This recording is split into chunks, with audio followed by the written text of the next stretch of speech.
All right, we want to take you back to the University of Nairobi, where Makori Ongechi is standing by. We understand the university is holding a meeting to have a discussion on what to do after that directive by the president that they have to have closed the institutions by Friday. Makori, if you can hear me now, what do you have to tell about the meeting going on? Good morning, Sam. The meeting has been ongoing now for the last 3 hours, say, that is involving the Senate of this university, and particularly to discuss or deliberate on the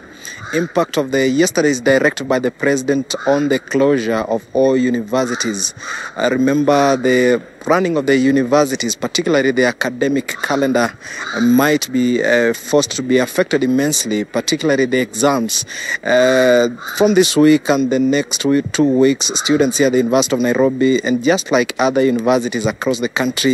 were scheduled to sit for the end semester exams and other exams. And of course, even within the university premises, from the better or in the better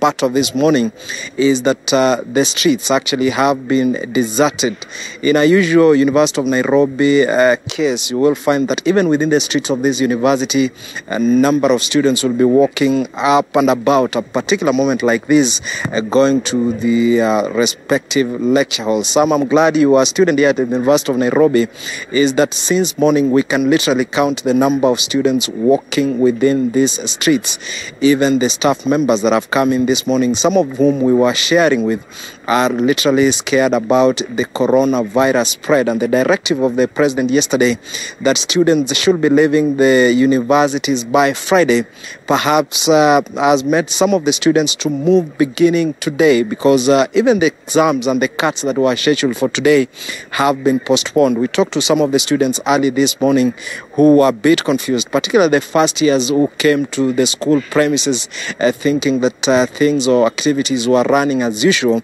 who told us that they were actually even prevented from getting access to the library, to their lecture halls, by the security guards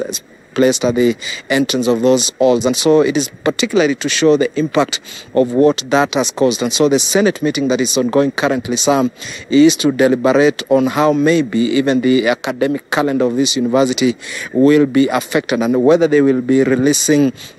fresh dates on which the students will be coming back or may be required to sit their exams that were scheduled to take place. But again, we are told that early this morning, or we are privy to the information that early this morning at around 6 a.m., the Cabinet Secretary for Education, that's Professor George Magoha, held a consultative meeting with Vice Chancellors, giving them, of course, guidelines and directions on what to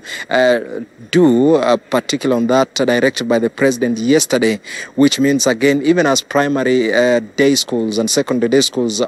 students leave today, universities are also working again based on that circular that is yet also to come out, to know what exactly they are doing in terms of transportation, in terms of facilitating the students that are to travel to their respective homes or areas of residence, even as the country continues to fight this coronavirus. Sam.